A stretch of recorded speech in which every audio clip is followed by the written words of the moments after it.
교회 여러분 안녕하십니까? 오늘 하루 매우 추웠죠? 고생들 많이 하셨습니다. 이제 저녁 시간 주님의 말씀의 은혜에 오는 시간입니다.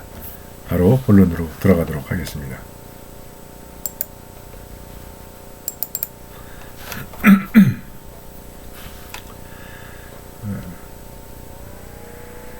오늘은 이제 드디어 야곱이 20년 동안의 처가살이를 마치고 고향으로 출발하는 이야기입니다. 시작이 어떻게 되냐면 라반의 아들들이 야곱이 우리 아버지 것을 다 빼냈다. 그 녀석이 우리 아버지 것을 가르쳐 저렇게 부자가 되었다.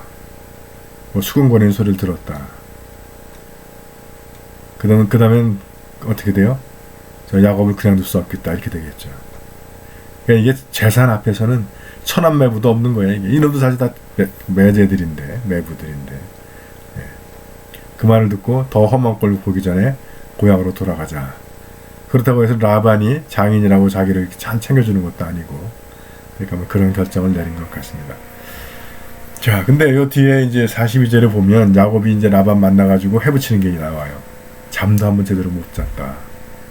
그리고 사자나 뭐 늑대이 와서 양을 뺏어가도 그건 원래 그 손실 처리를 해줘야 되는데 그것도 다 네가 물어내라고 하고 그런 장인이었다는 거예요. 그러니까 그렇게 잠도 못 자가면서 혼자 이렇게 양딸 돌봐서 불려주고 또 정당하게 라반이랑 이것 네 걸로 하자라고 해서 받은 것 뿐인데 그것도 보니까 10번이나 삭슬 바꿨다는 얘기가 나와요. 근데 정작 그 라반의 자식들은 생각해보면 야곱이 처음 올 때 빈손으로 왔잖아. 그러니까 그게 다 지낼 것 같아 보이는 거지. 그러니까 사람이라는 것이 그렇다는 거야. 자기 입장에서만 생각을 하고 당한 것만 생각해. 야곱도 그렇죠. 자기가 당한 생각만 하는 거야. 사실 자기 빈손으로 가서 부인 둘 얻고 자식 11하지만 12 낳고 재산 그만큼 했으면 다 그거에 또 그 자기 장인한테 기대가지고 얻은 거잖아요. 딴 놈 밑에 가면 뭐 그만큼 고생 안 하나? 세상이? 근데 다 자기 당한 것만 생각하는 거예요. 제가 목회를 하면서 교회를 다녀보면요. 교회에 그렇게 피해자들이 많아. 뭐 누가 나한테 뭐 어떤 심한 말을 했고 누가 나한테 어떤 말 섭섭한 얘기 했고 누가 나한테 뭐 못된 말을 했고 근데 10사람 만나보면 다 당한 이야기만 있지 내가 잘못했다는 사람 하나도 없어. 아니 어떻게 그 집단이 그럴 수가 있어요. 피해자만 있고 가해자가 없어. 왜냐면 사람이 자기만 생각하고 특히 당한 거 자기가 남한테 해코지 한 걸 기억을 못해. 그거는 어떤 거예요? 피치 못한 사정이었거나 아니면 그놈이 뭔가 하여튼 문제가 있었기 때문에 자기가 한 건 정당한 거야. 그런데 여러분 그렇게 다른 사람을 판단하고 그 사람을 정죄하고 할 수 있는 권한을 여러분들 준 사람이 아무도 없습니다. 다른 사람을 판단하고 정죄하는 것은 하나님 심판의 주님만이 가지신 권한이에요. 그러니까 우리 내 맘에 안 드는 사람을 계속 내가 혼을 내고 야단치는 것은 어떻게 보면 우리가 오늘도 선악과를 따먹는 거죠. 물론 그 동등한 사이라고 하더라도 좀 바른 얘기를 해줘야 할 때가 있습니다. 충고를 해줄 때가 있는데 그럴 때가 되더라도 내가 나는 늘 옳으니까 나는 지혜가 많고 너를 가르칠 자격이 있으니까 그런 태도가 아니라 최대한 그 사람의 인격을 존중해주고 그 사람의 상처받은 마음을 배려하면서 이야기를 하시는 지혜가 필요합니다. 네. 오늘 이 영상을 보시는 분 중에도 우리 교회에서는 나만 억울하게 당했어라는 혹시 그런 서운한 마음을 갖고 계신 분이 계시면 한번 좀 이 묵상 시간에 좀 돌아봤으면 좋겠어요. 정말 그게 나만 당한 건가? 나는 다른 사람한테 혹시 그런 경우 없었을까? 그래서 여러분이 그거는 내가 좀 심했던 것 같다 라는 반성을 할 수 있다면 아주 큰 걸 얻으시는 겁니다. 하나 더 가서 그래서 이제라도 연락을 해서 그때 이렇게 때문에 내가 정말 미안하다 라고 할 수 있다면 복음 사건이 일어나는 거죠. 그래서 이제 야곱이 안 되겠다. 더 있으면 험한 걸 보겠다. 그래서 이제 그렇다고 혼자 갈 수는 없잖아. 부인들을 불러서 이야기를 나눕니다. 근데 이야기를 하는데 정말 그 야곱이 장인 처가살이가 아주 보통 호달팠던 게 아니야. 그래서 얘기합니다. 그런데 당신들의 아버지는 나를 속여서 나에게 주기로 한 삭을 10번이나 바꿔쳤다. 그렇지만 하나님께서는 당신들의 아버지가 나에게 손해를 입히도록 내버려 두지 않으셨다. 그렇죠. 갑과 을, 사장이고 고용인이고 장인이고 사위고, 그런 사이에서 갑이 야 이거 바꾸자, 야 이거 바꾸자, 싫으면 나가, 이렇게 되니까 말을 못하고 당할 수밖에 없죠. 그러나 그렇다고 해서 하나님께서 그 상황을 그냥 두지 않으신다는 거예요. 그래서 하나님께서 야곱이 손을 입지 않도록 그를 지켜주셨다는 것이죠. 여러분, 이게 복음 아닙니까? 오늘날에도 내가 이 세상에서 의지할 사람 없고, 뭐 백도 없고, 도와줄 사람도 없고, 그런 상황에 있는 사람이 얼마나 서러워요. 의린 상황. 근데 뭐 사실 인생이라는 게 1등 빼놓고는 다 의리라고 볼 수 있어요. 근데 그런 의의 상황에서, 의의 상황에 있는 사람들에게 하나님이 그런 의들을 돌아보신다는 것, 그들을 지켜주신다는 것, 그들을 돌봐주신다는 것, 그들 편이 되어주신다는 것, 이게 복음 아닙니까? 그래서 이제 야곱이 떠날 생각을 하면서 기도하겠죠. 가야 됩니까? 말아야 됩니까? 가면 어떻게 가야 됩니까? 언제 가야 됩니까? 그러니까 이제 꿈속에 하나님이 응답하시는 거예요. 나는 내가 라반에게 당한 일을 다 안다. 나는 네가 석상에 기름을 붓고 나에게 서원을 했던 베델의 하나님이다. 어서 이 땅을 떠나 내 고향으로 돌아가거라. 베델의 하나님이다. 베델이 어디예요? 저 이스라엘은 어디? 베델이라고 하는 말의 뜻은 하나님의 집. 그럼 성당? 아니면 예루살렘 성전? 어제 봤잖아요. 어젠가 그젠가. 베델에 야곱이 도망가다가 그 밤에 꿈에 하늘이 열리고 사다리가 내려오는 것을 보고 깬 다음에 여기가 하나님의 집이었구나. 얼마나 무서운 곳이냐. 그러면 그 베델이 어디예요? 거기 가면 지금도 하늘에 연결된 사다리가 있는 거예요. 우리가 하느님을 만나는 곳, 우리가 하느님을 경험하는 곳, 그것이 베델이죠. 그럼 우리가 하느님을 경험할 수 있는 곳이 어디입니까? 지금 이 시간일 수 있고요. 또는 뭐 다른 우리가 예배드리는 시간일 수 있고, 다른 어떤 뭐 찬양 집회 갔거나 거기서 우리가 어떤 하나님을 경험하는 그것이 베델이 되는 거죠. 그래서 하나님, 온 우주에 하나님이 충만하시니까 우리가 뭐 장소적인 개념으로 하나님의 집을 이야기한다면 우주가 하나님의 집이겠죠. 그러나 성경은 우주도 하나님을 다 품지 못한다고 얘기하고 있어요. 그만큼 하나님은 세상에 충만하시다. 문제는 우리가 그 하나님을 경험하지 못하는 거예요. 우리가 그 하나님을 보지 못하는 거예요. 우리가 그 하나님을 느끼지 못하는 겁니다. 우리가 그 라디오 전파, 뭐 스마트폰도 그렇고 이게 전파가 보이지 않잖아요. 그런데도 우리가 사이클이 맞으면 딱 라디오가 나오고 스마트폰이 연결이 돼요. 또 블루투스라는 거 좀도 있죠. 그런 거예요. 서로가 사이클이 맞는 순간엔 이렇게 존재하지만 안 맞으면 없는 거예요. 그러니까 하나님이 어디 있냐? 네가 사이클이 맞으면 그 하나님이 있는 거예요. 자식들한테도 그렇게 얘기하세요. 전파를 손에 쥐어줄 수 있어, 공규를 쥐어줄 수 있어, 아니면 블루투스로 손으로 쥐어줄 수 있어요. 없어요. 그렇지만 연결이 되면 그 순간에는 실존하는 거예요. 여러분, 베델의 하나님도 그런 하나님이시라는 걸 바랍니다. 그래서 이제 부인들한테 얘기하니까 부인이 뭐라고 하냐면, 갈래 안 갈래? 안 간다면 그것도 골치 아프지. 그러니까 부인들이 아버지 집에서는 우리에게 돌아올 몫을 더 바랄 수 없습니다. 아버지는 우리를 마치 남처럼 여겼습니다. 그러니까 여기서 우리는 더 이상 볼장 없다. 볼장 다 봤다. 하는 얘기죠. 희망이 없으면, 또 사랑을 못 느끼면 이렇게 되는 거예요. 교회도 그렇죠. 희망과 사랑. 그래서 좀 뭐 교회가 은혜가 좀 부족하기도 하고 문제가 있어도 교인 간에 어떤 그 깊은 사랑이 있으면 쉽게 교회를 못 떠납니다. 근데 그러지 않으면 쉽게 떠나요. 내가 여기서 뭐 더 이상 볼 게 뭐가 있냐. 또 이 희망이 없는 사회. 저는 우리 한국 사회가 참 걱정인 게, 그래서 젊은 애들이 취직하기도 힘들어. 집도 못 사. 그러니까 결혼도 못 해. 취직도 못 해. 집도 없어, 결혼도 못해, 희망이 없는 거죠. 그래서 이놈들이 이게 쌓이면 어떻게 나올까 걱정입니다.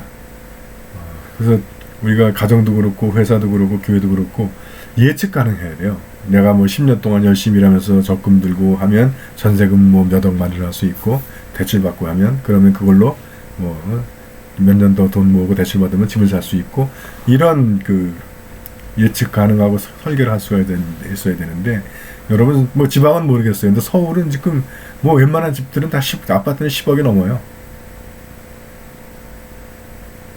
지금 우리도 살 때 9억 얼마에 사는데 지금 뭐 호가는 13억이라 그렇게 팔리는지 모르겠는데 여러분 9억도 큰 돈이잖아요. 우리도 빚을 몇 억을 얻었는데 의사 하면서도 몇 억을 얻는데 일반 직장 다니는 사람들이 어떻게 벌어서 10억을 마련합니까? 12억, 13억을. 이건 불가능한 거예요. 지금.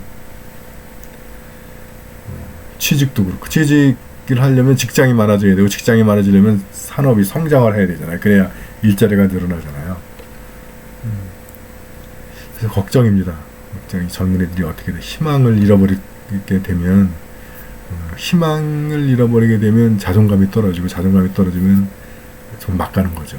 걱정. 우리가 기도해야 할 내용인 것 같아요.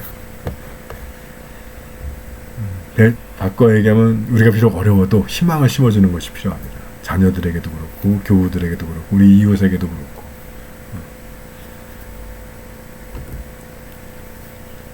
그래서 이제 야곱이 도망갈 준비를 해. 어떻게 하냐면 아람 사람 라반을 감쪽같이 속여서 도망칠 내색을 조금도 보이지 않고 있다가 한 번에 쫙 도망가는 거예요. 그래서 제가 제목을 뽑기를 짓는 개는 물지 않는다 이렇게 뽑았어요. 실제로 그런 말이 있어요. 짓는 개는 물지 않는다. 물개는 으르르 꽉 담겨드는 거지. 팡팡팡 짓는 거는 겁이 나가지고 나한테 오지마 하는 사인이라는 거죠. 근데 보니까 늘 그런 건 아닌 것 같아. 사람도 공갈, 협박, 뭐 허언 하는 사람들은 실속이 거의 없죠. 그래서 뭐 빈수레가 요란하다, 뭐 빈깡통이 요란하다라는 말도 있는데 진짜 일할 사람은 진짜 저지를 사람은 조용한 거예요. 왜냐하면 미리 떠들어가지고 상대방이 준비하고 경기하게 되면 일이 그렇지니까.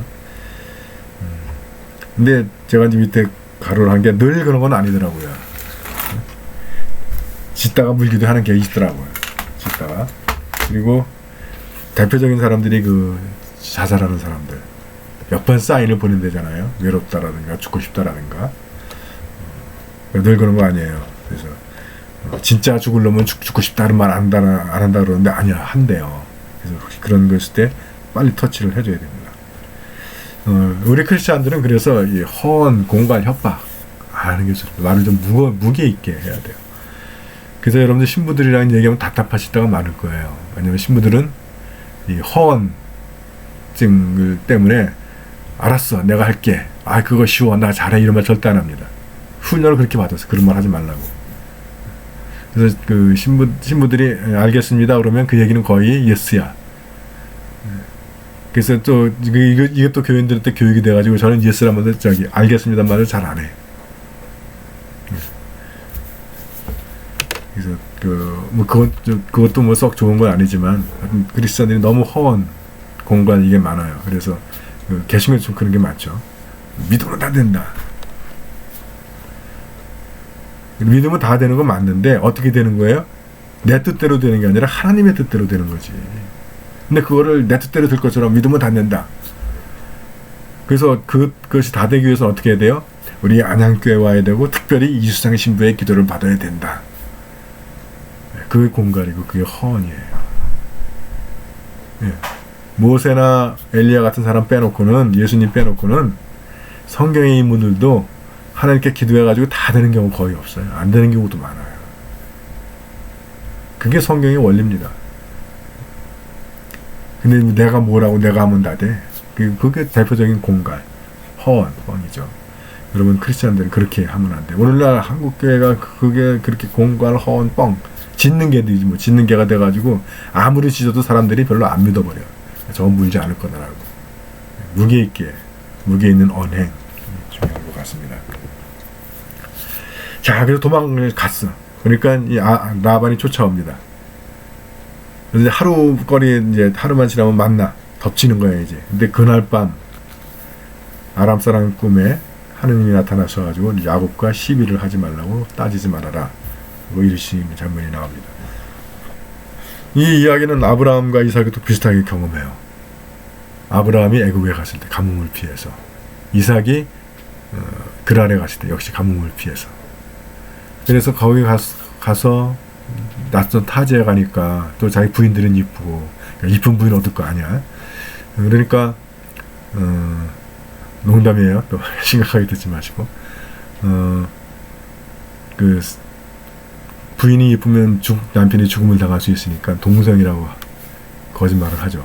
제가 찌질하다고 그랬는데 사실 찌질한 게 아니라 약자의 비애죠. 살아남기 위해서. 그래서 이제 부인을 꼼짝없이 뺏기게, 그 왕의 입장에서는 그 떠돌이 동생이 이뻐서 내가 동생을 취하면 그놈은 왕의 처남이 되니까 너한테는 이게 행운이다라고 생각할 수 있는 거예요. 근데 바로 그 밤에 하나님이 나타나서 너 그 여자 건들지 마, 이렇게 하시는 거죠. 아브라함에게도 이삭에게도. 또 그 애굽을 나와서 가나안으로 가던 이스라엘 백성들도 그 홍해 바다 앞에서 애굽의 전체대가 쳐들어올 때 그 밤에 하나님께서 그 애굽 군대와 이스라엘 백성 가운데를 오셔서 개입을 하시죠. 그래서 우리 하나님의 사람들에게는 이렇게 결정적인 위기 상황이 올질 때 그날 밤 이제 공포, 두려움, 위기, 위험이 엄습하는 그 상황에 하나님의 개입이 일어나는 겁니다. 네, 야곱의 처가살이 42절에 이제 라반하고 한판 붙는 장면이 나오는데, 거기서 이제 다 털어놓죠. 뭐 삭슬 바꾸고 곰이나 사자가 와서 새끼를 물어가면 그건 손실 처리를 해야 되잖아요. 근데도 그거 다 야곱 보면 물어나게 하고 다 그랬던 얘기, 그러느라고 자기는 잠도 제대로 자지 못하고 했던 얘기를 쫙 합니다. 그랬어도 당신은 나를 빈털터리로 내쫓았을 거다. 내가 얼마나 번영없는 고생을 했는지를 살피시고 어젯밤에 판결을 내리신 것이다. 야곱이 얼마나 험한 놈 만나가지고 얼마나 고생하고 있는지를 아셔서 그 야곱을 지키기 위해서 개입을 하신다는 거예요. 그러니까 라반이 뭐라고 해요? 야, 미안하다는 말을 안 해. 변명도 안 해. 핑계도 안 해. 해명도 안 해. 그리고 하는 말이 뭐냐면, 이 여자들은 내 딸이고 이 아이들은 내 손자고 양떼도 다 내 것이다. 물론 너 올 때 빈손으로 오지 않았냐, 이 얘기하는 거예요. 내 눈앞에 있는 것 어느 하나 내 것 아닌 것이 있냐. 따지고 보면 그 말도 틀리진 않아요. 올 때 야곱이 빈손으로 왔으니까. 근데 그렇다고 해서 이게 야곱이 얻은 게 이게 공짜 아니잖아.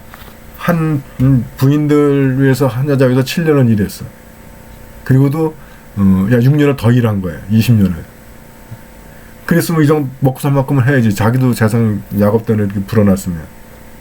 근데 사람들이 하는 것이 자기 당한 생각만 하고 자기 입장에서만 이야기를 합니다. 그래서 제가 라반이라고 하는 이름이 무슨 뜻인가 하고 찾아봤더니 영어로 화이트예요. 화이트 그러면 밝음, 그런 뜻도 있는데 반사하고 창백이 두 번째, 세 번째 뜻이더라고. 창백은 뭐 파리하다는 얘기가 아니라 그 냉정하다라는 얘기죠. 창백한 사람, 정없고 인심 없고 한 사람이라는 거예요. 하는 짓거리가 보니까 딱 그런 사람이에요. 얘기는 여기서 끝났는데 하나 의문점이, 라헬이 라반 가문의 드라빔을 훔쳐갑니다. 그럼 왜 훔쳐가는 거냐? 뭐 쉽게 이제 우상숭배로 이야기를 하는데 꼭 그 금융권 포함됩니다. 근데 그거 외에도 몇 가지 좀 다른 의미가 있다고 그래요. 하나는 이게 지금이야 우리가 핵가족이 돼가지고 3명, 4명 가정이잖아요. 근데 이 시대만 해더라도 뭐 우리 어릴 때만 해도 뭐 6, 7명 되잖아요, 한 가정이. 그리고 그게 또 시골로 가면 한 마을이 시족 마을이죠. 네. 그러니까 라반은 아마 그런 시족 족장쯤이 될 거예요. 그렇게 이해하시면 됩니다. 그래서 이 드라빔이라고 하는 것은 가문의 권위를 나타낸다고 그래요. 그리고 그걸 가지고 소유한 사람이 상속권의 우위를 갖는다. 그러니까 아마 그게 드라빔, 가문의 씨는 이게 아마 장자들이 물려받는 것 같아요. 그러니까 그걸 집어가 버리니까 이 라반 가문의 가문이라든가 상속권이 이게 확 날아가 버리는 거예요. 근데 그래 봐야 가나안으로 떠나는 아이가 들고 와서 어떡할 거야. 그래서 저는 그 이유가 네 번째 쓴 거, 아버지에 대한 복수심이 있는 것이 아니냐. 아버지가 자기들을 어떻게 했냐면 물건처럼 여겼잖아요. 야곱한테 시집 보내면서 한 번도 물어보지도 않아. 야, 너 저 남자 어때? 뭐 이렇게 물어보는 것도 물어보지도 않고, 또는 자기 상황을 설명해 주지도 않아. 야, 내가 보니까 저놈 괜찮다. 야, 너 쟤한테 시집 가면 밥은 안 굶겠다. 뭐 이런 얘기도 없는 거야. 그냥 거래해버린 거야. 거래. 그래서 자기들이 가정에서 받아야 할 몫도 있고, 또 자기들의 그 딸로서의 그 어떤 일권, 이것에 대한 복수로 드라빔을 가져간 것이 아닌가. 저는 이게 좀 설득력이 있는 것 같아요. 또 이제 하나의 가능한 것이 그 가나안이라고 한 먼 길을 가는 것에 대한 두려움. 아직 하나님을 모르니까 그 시간 동안에 이 드라빔에다가 의지하려고 했던 것이 아니냐 하는 그런 추측들을 합니다. 예, 오늘은 여기까지 하겠습니다. 예, 여러분 오늘 추운 날씨 오늘 하루도 수고들 하셨습니다. 편한 밤 맞으시기 바랍니다. 자, 오늘 하루 수고들 하셨습니다.